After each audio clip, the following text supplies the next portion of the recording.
This is the Safari.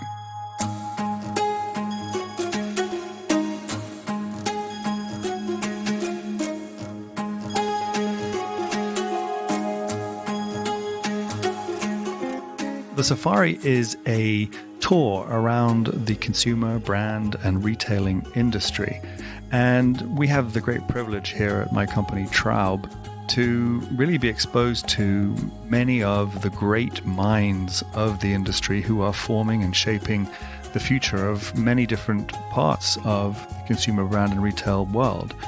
And I felt it was quite interesting for us to be able to not only learn from all of those people as we do every day, but memorialize it into a podcast, which could then be shared with many of our friends and clients and you, obviously, the listener.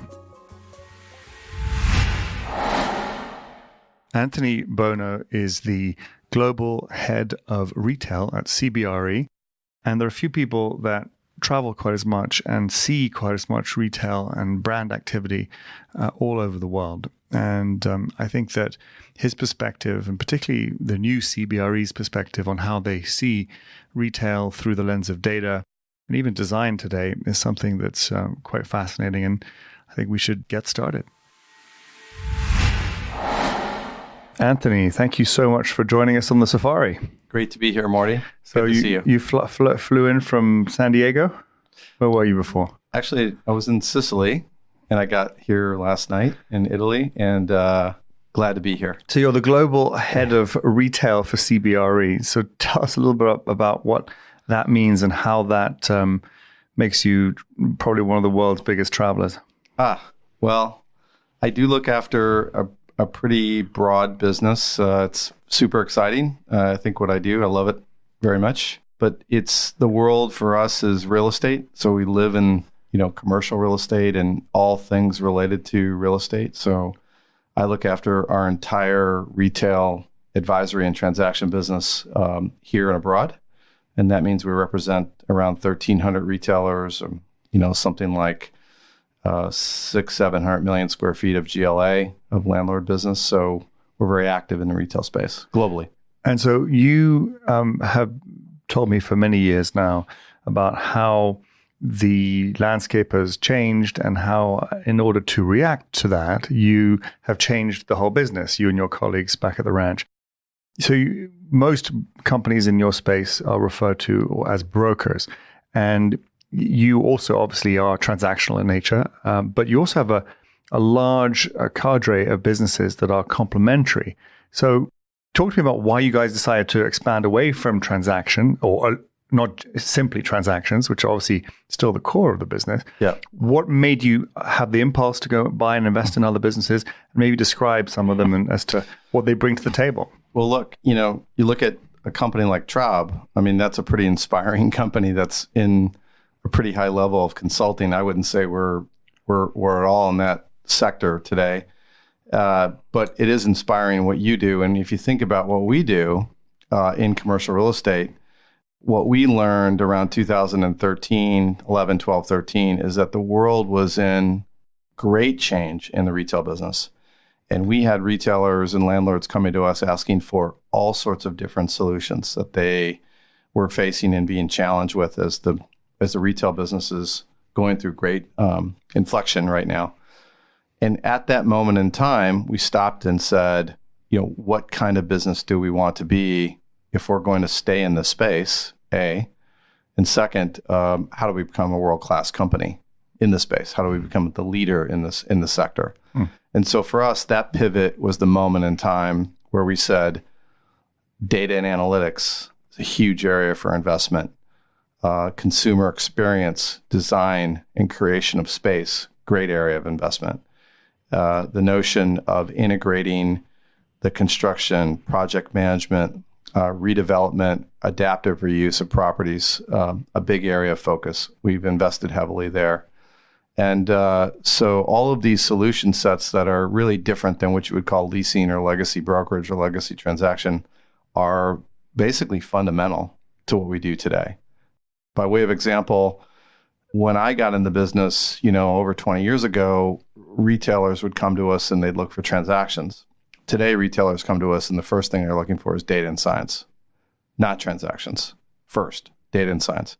So that's a very normal behavior today for us as a company. So that's a big reason why we made the pivot.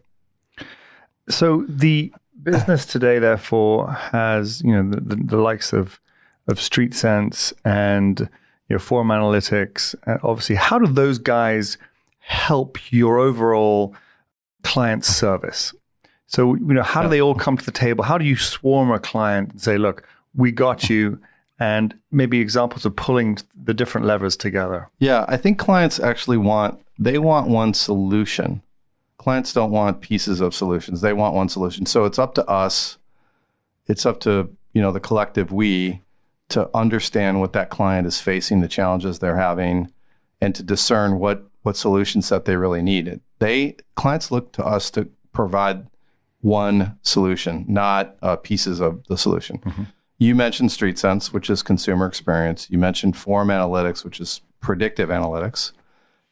In some cases, those are good solutions for clients. In some cases, they're not. They may need more rudimentary data and analytics. So it's up to us to package it, provide the solution set that's going to create the greatest outcome for them. And so we have a lot of people in our company. Their job is to listen to what the clients are needing, study what the clients are facing, and to come back with a client with a full body tip to tail solution that can be maybe as simple as leasing in New York City, or as complicated as, a client like Italy that we're doing all of their data, science, analytics, project management, site selection. And you do that all over the world for them, correct? Yeah, we've developed a global strategy for them, which you're well aware of. And then many other clients I could point to as example or case in points where we actually do work like that. And so you personally sort of act as the field marshal for some of those big accounts. And in some instances, you obviously have to have people of your team around the world sort of supplement that. How do you guys divide the world up? And how do you manage and oversee, let's say, someone who has you as a global client? How does it work? It depends, but we do have leadership in each part of the world. So the way we think of the world at CBRE is Americas. So that's one sector which I am responsible for. And then EMEA and then APAC, Asia Pacific, are the two other regions. There are retail leaders in each one of those parts of the world. They report to me. And then below them, they have large teams that actually execute on behalf of clients. So, we're very scalable. If it's a super complicated assignment and it's big and it requires a big team, some of the clients that we have, we'll have 100 people working on an account, as an example, a very complex client. Or in some cases, it could be as simple as one or two people looking after that business. It just depends on each region. But we're well-versed on serving clients across wide geographies. I will tell you, it is probably one of the hardest things to do in this business, though, is to work with a client across multiple countries like Europe. Mm-hmm. Continental Europe is not easy because each country has its own nuance and proclivity. It's not a simple process. The United States is much easier, as an example. You've always been exposed to real estate and the convergence of obviously retail and real estate. The trend over the last few years, though, has been to claim that retail is not something that everyone should do or was risky. And we're finding here, and I think in our work with CBRE, between Traub and CBRE, we have seen that, in fact, everything seems to have come full circle, whereby now the media value of retail is something that people care about. The fact that they don't have to send all their cash or advertising dollars to Mark Zuckerberg and Sergey Brin, maybe, and actually take a lease, which is customer acquisition cost, but nonetheless one that's been around forever. I've actually had to make this speech on this podcast on a few occasions. Mm-hmm. How does it feel to you from your vantage point? Because, you guys have been in it for forever, for decades. You have sort of experienced this sort of shift, maybe away from wanting to open retail, and now this renaissance of omni-channel, let's say. How does the psyche of your client shift from 5 years ago to today? and looking forward? Well, we have two clients. It's a great question, by the way. It's exactly what we're living in right now. But we have two client sets. So we have the retailers or the occupiers of the space, and then the landlords. They have two different visions of the world every day. But on the retailer side, to your point about change, I think this, 2019 was a year for me of reinvention and a year of people actually taking leadership around reinventing what brands are doing, how they're manifesting in space, and how the value of that space and those retailers has been, I think, re-engineered, let's say. And there's a tremendous amount of energy I see right now in our clients' minds around reinvention, trying different things, and adapting to the digital environment that we're in today. This is happening in a big way in the supply chain. So if you think about how retailers are reinventing themselves, they're reinventing themselves in space, certainly digitally, but also fundamentally in the supply chain.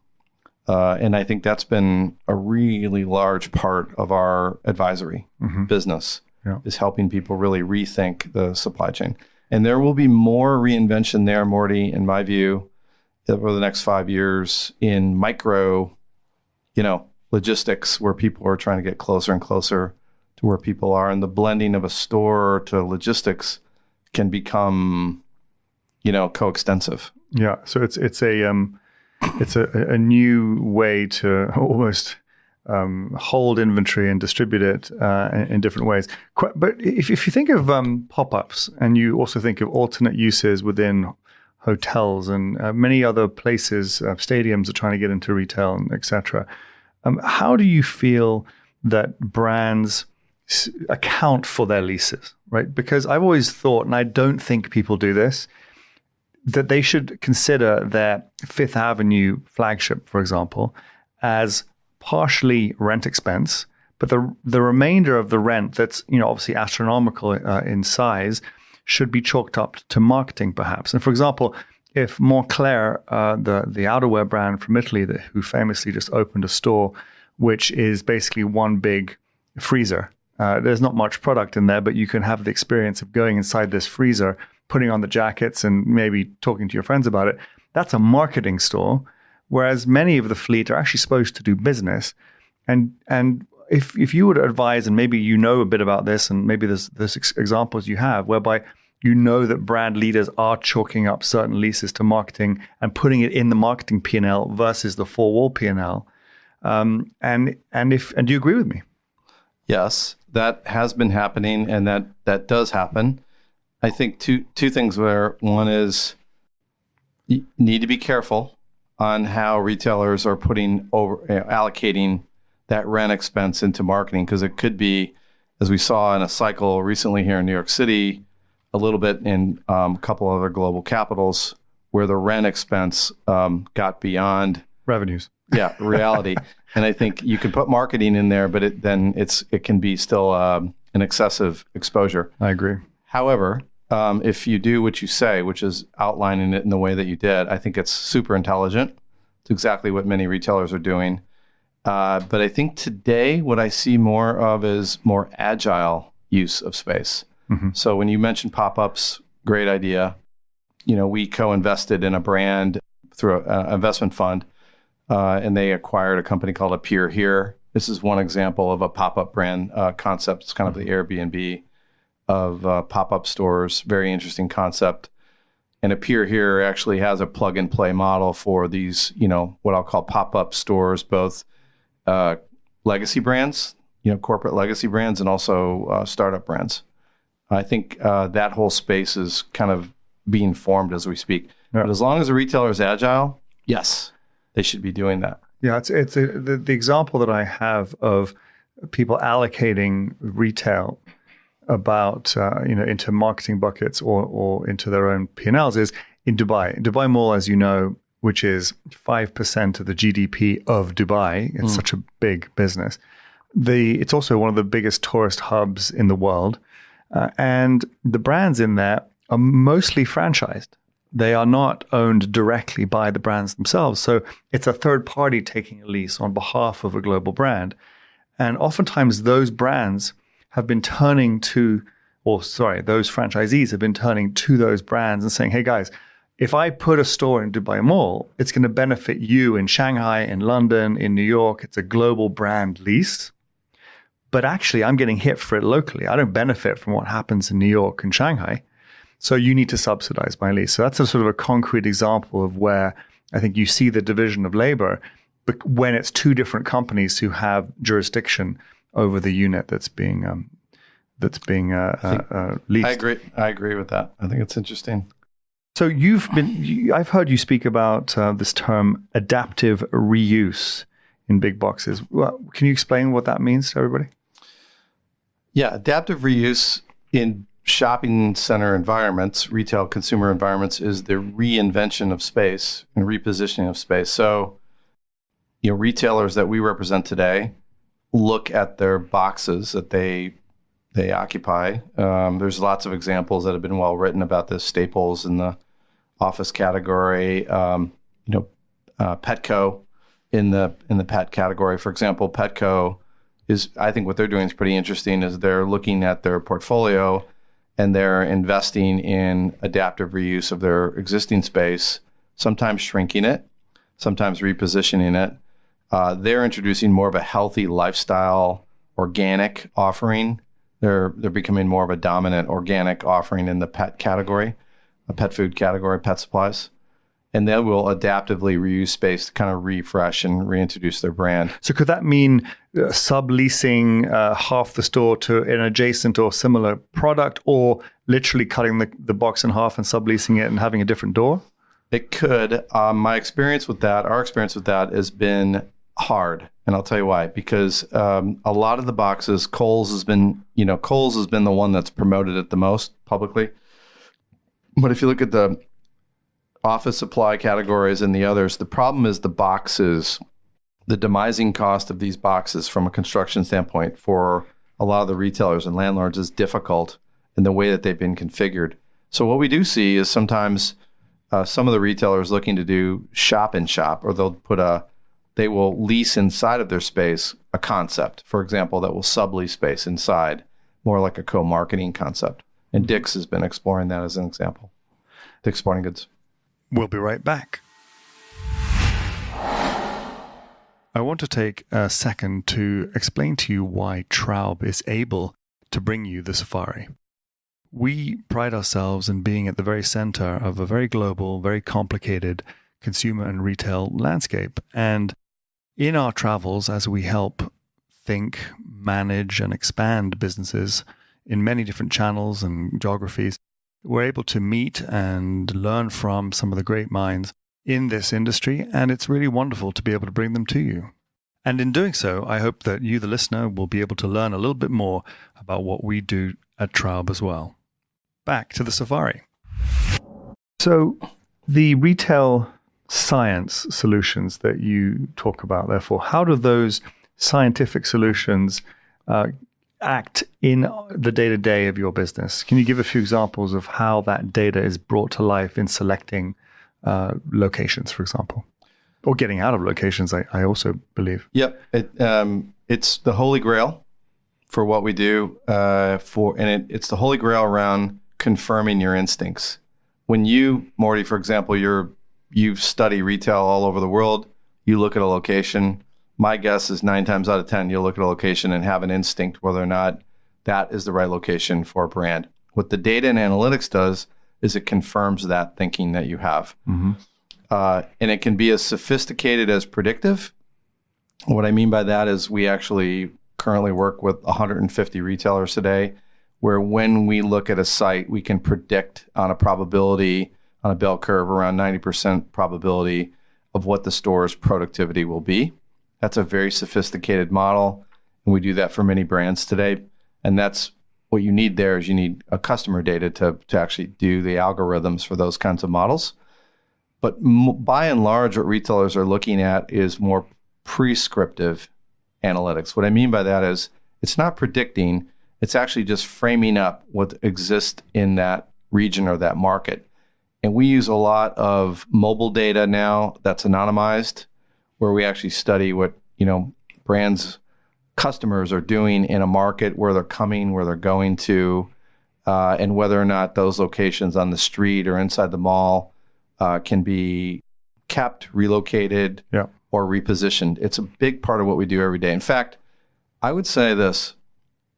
If you think 5 years from now, 2 years from now, 4 years from now, somewhere in that region, if a retailer is not using data and analytics in a way that actually forms their view of what to do, I would be worried. I would be worried about that brand, because there's only so much a brand can do instinctively.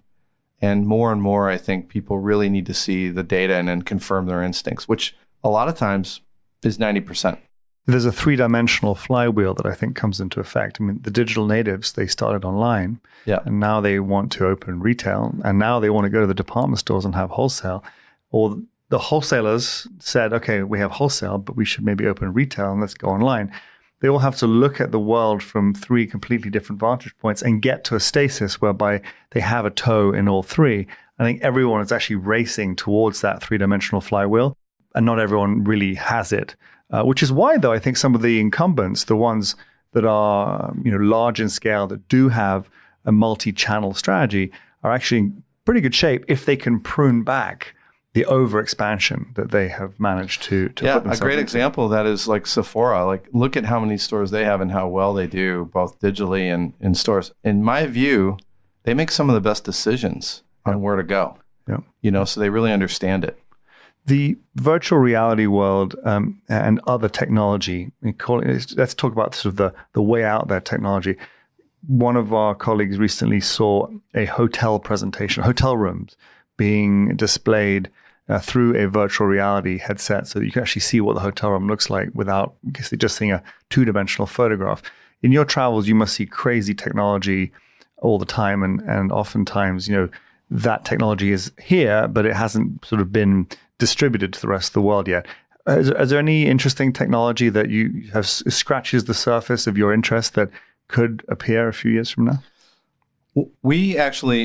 We produced a report called Retail 2030. One of the things that you can study that report and the research, it's online, but one of the predictions in that report is that this whole idea of visually stimulated experiences, both, let's say, hospitality or in entertainment, will be highly customized.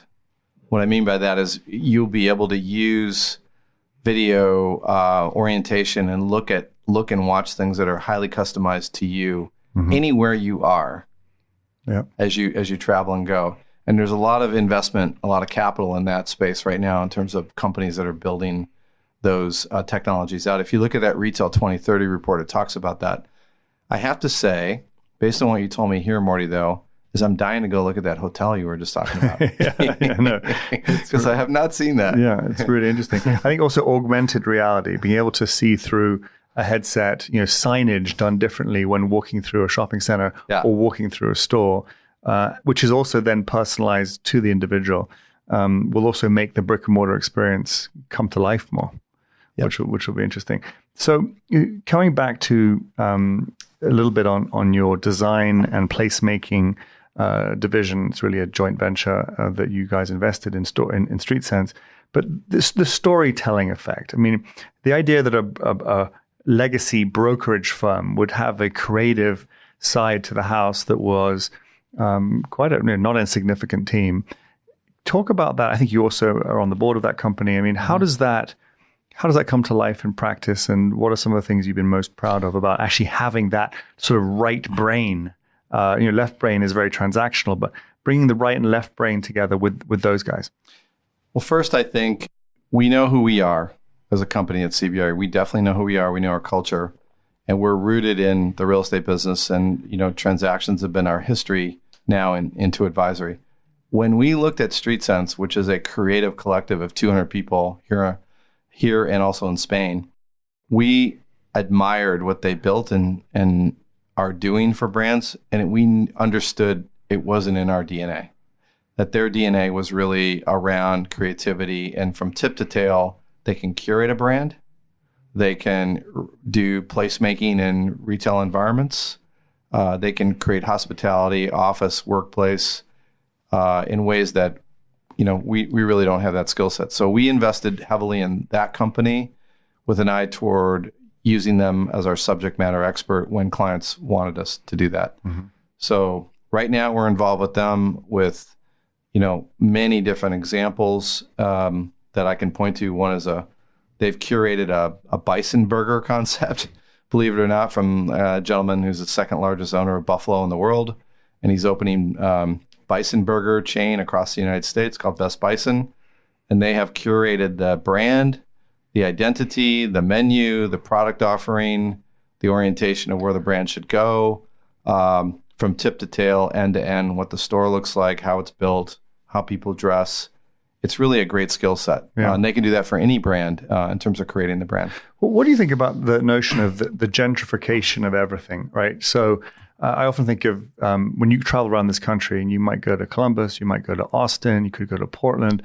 Everyone sort of says this neighborhood is the Brooklyn of, right? The Brooklyn of pick a city. And often behind the Brooklynization of these cities are clever design firms or architects or placemaking entities that help curate a central nucleus or environment around which real estate can then thrive, can then grow. Because without that sort of central sort of podium, as it were, or nucleus, it can't happen.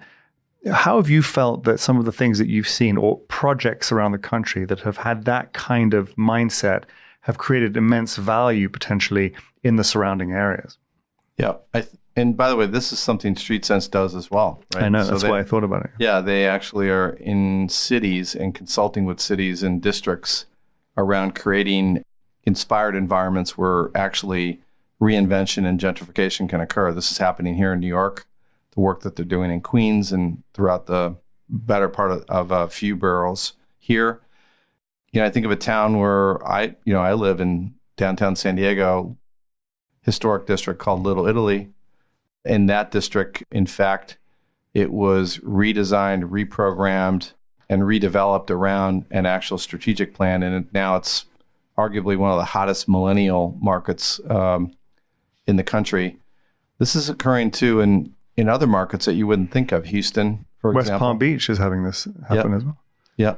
So I think it's a big consulting piece for the firm and what StreetSense does for sure. Do you think that the cities that are obviously flourishing, one might call them B cities. I don't like that term, but the cities that are not the mega cities in any given country, they're all experiencing a renaissance. Also, maybe because young people have a different lifestyle desire. They don't necessarily want to be raising children in, a 1,200 square foot apartment in a big city, which is obviously very expensive, and the lifestyle changes of parenting, for example. Do you see any shifts? Do you have any reports that talk about sort of the psychographic shifts within the consumer, which leads to the shifts in real estate over time? Yes, it's true what you say about I'll call it the millennial or the younger generation that's manifesting in cities and developing these attitudes related to spending that everybody talks and writes about. And yes, we do. We actually produce all of the cities in terms of employment. The way to think about this is where are millennials working? Where's the greatest amount of growth of their work environment, and where are they going? So you wouldn't think of these markets, but Boise, Idaho, for example, is, one of the highest growth markets for this consumer in the United States today. Houston's number one in the country. But it's also a myth, actually. There's a myth around this as well. And that is that the myth here is that the suburbs are not growing. And that's actually not true. It's fairly equal between the cities and the suburbs. In our view, a lot of the millennials that you see today will end up, as their life stage gets further along, more delayed than, say, our generation, my generation. They will end up in some part of their life in suburban environments because they're going to need to. And so suburban environments, I would not bet against either. So one of the things in the U.S., that is. That's a U.S. phenomenon. I understand that. One of the things that I've always found about this country is that it's so big and has historically been so powerful that many business people never felt the great need to leave this country. Our business has been global as long as I've been here. Mr. Traub was, deeply enamored with the idea of global brand. You travel and are overseeing the entirety of your retail business globally. What inspires you? Who's doing something in, I don't know, Asia, Europe, South America, things that have you've recently seen maybe this year that have given you pause and said, wow, that's a really interesting way of doing things? I think, it takes a certain character to like being in retail on a global basis. But I think once you've got the bug, it's hard to get rid of it. So I absolutely love it. What I love about studying retail globally and working with clients across the globe is that each country that you're working in has in a different stage, different life stage, different stage of maturity. And you learn a lot from that. You learn a lot on how those countries and people are behaving. For example, in India, it's an exploding consumer market. The middle market's just coming into its own. And, we work with IKEA there, and we've, helped them with their expansion in that part of the world. I have never in my life seen so many human beings in love with a brand, waiting in line for days to get into the IKEA store. And I thought to myself, gosh, that would never happen in, Long Island, right? People would be thrilled about it, but look at how much they love that brand. What can we learn from that? Yeah. Well, people in Long Island are spoiled for choice. And in India, still, there aren't as many choices of Western brands in India, which is probably why. And also the value is fantastic. Yeah. So, you learn from that and you take it from place to place. For example, I hear a lot of times people say to me, well, online retail is hurting real estate. And as a result of online retail being so high and it's growing, it's just going to end up, damaging real estate forevermore. Well, if you look at a market like South Korea, for example, where online penetration is very high, the shopping environments in South Korea are incredibly strong. Yes. Shopping center environments, they're mixed use, they're entertainment driven. Very good point. And so they're really, really healthy. So I tell people that's not the way to think about the future. Go to South Korea and study what's going on there, and you'll come back and think about how to reinvent your shopping center in, Long Island. There are a few concepts that I can think of, such as Kidzania, which is the Mexican company that does these villages for young people to play around with their anchors in malls all over the world. And they've recently come to the United States. And I think they're actually opening at the American Dream, if I'm not mistaken, in New Jersey. And, also funnily enough, Mexico was the birthplace of luxury cinemas, which are also all over the world. I mean, Cinépolis was the founder of those ideas, and then they were knocked off in different forms very well in other markets. But it was interesting how those concepts, started elsewhere, proliferated elsewhere, with the notion of, family entertainment or FEC at the core. And they're sort of the new anchors of the 21st century, if you will. Are there any sort of other family entertainment concepts that you've seen that have been interesting? Well, if like food and beverage, for example, think about Chinese restaurants, think of Tai Fung. Have you seen that brand on the West Coast at all? I have not. So far and away, the highest volume Chinese concept that I've seen anywhere in the world. They're a Chinese family, a Taiwanese family, one of the best restaurateurs in China, entered the West Coast of the United States. They have some of the best performing stores anywhere. I'm sure someday they'll come here to New York, but it's a great example of someone who's manifested a great product. And I think in the food and beverage sector, you see a lot of that as well. So Italy, I mean, as much as you're able to speak about, whenever there's an Italy, just like whenever there's an equinox, the equinox and the Italy sort of end up being this sort of anchor of activity and food and beverage and exercise and lifestyle. How have you found working with that group and what they have done to the surrounding areas once they've opened a store? They're unique, I would say, a very unique brand globally. And I would say for them, and what I would say to everyone listening here is they are decidedly an Italian company, and their culture is very, very Italian. They are pure in many ways in their product and food offering. What they do is super complicated, but incredibly simple. And doing simple is hard. Yes. And what they provide a very simple product that is pure and very Italian. And I think the North American market has accepted them incredibly well. Same with Brazil. They're already strong in Western Europe and, of course, Italy. So it's one of those things where people are looking for simplicity and pleasure and health, because it's a healthy oriented brand. It's not a brand that's producing products that would be harmful. Yeah. It's almost a wellness brand, ironically, right? So I'll give you the last word. What are the things that are interesting to you, exciting to you? What are you hopeful for, energized for over the next period? Well, I'm going to stay with the theme of reinvention. I think we're in a retail period where legacy brands are reinventing themselves. Digitally native brands that Traub is, super intelligent about, they're creating reinvention every single day. I think also what's interesting about our industry, what's kind of fascinating to me is I think we're in this moment where this is a really a question for real estate and a question for retailers is human capital. Getting the right human capital in your company, in your organization, it's actually not an easy thing to do today because of the change that's going on. And I find many times in my role that I see people who are, let's say, more senior, more experienced, that have great legacy experience. And then I see, the inventor that's, 25 years old, and that person has incredible ambition and super fired up about what he or she's doing, but they don't have the experience of how to run the business or the company.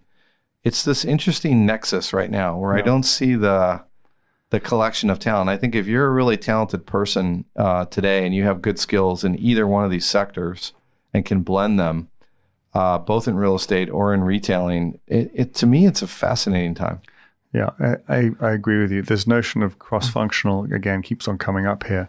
And the idea that it's actually articulated by you in a way that it hasn't been spoken of here yet, which is this notion that it's incumbent executives who are having to train contender, young, up-and-coming Gen Zs and millennials who not only don't sort of understand or have the experience, but actually don't have that much respect for how to keep the trains running on time.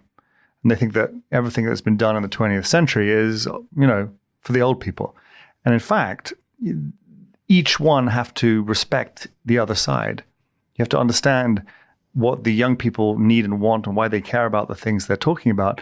But the young people also have to respect, the wisdom and the way of doing things of those who've been doing it for a while. And as long as they don't talk past each other, then you can run the business properly. But it's quite hard to do, which is what we end up having to help a lot with.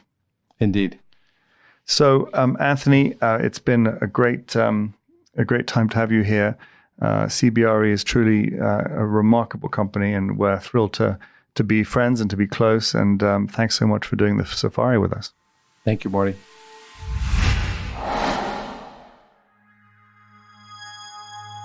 If you want to learn a little bit more about Traub, you can go to traub.io, where you'll learn a lot about everything that we do. If you're enjoying the safari, please do share it with your friends and colleagues within the industry. And please also don't forget to subscribe and like it. Until next time.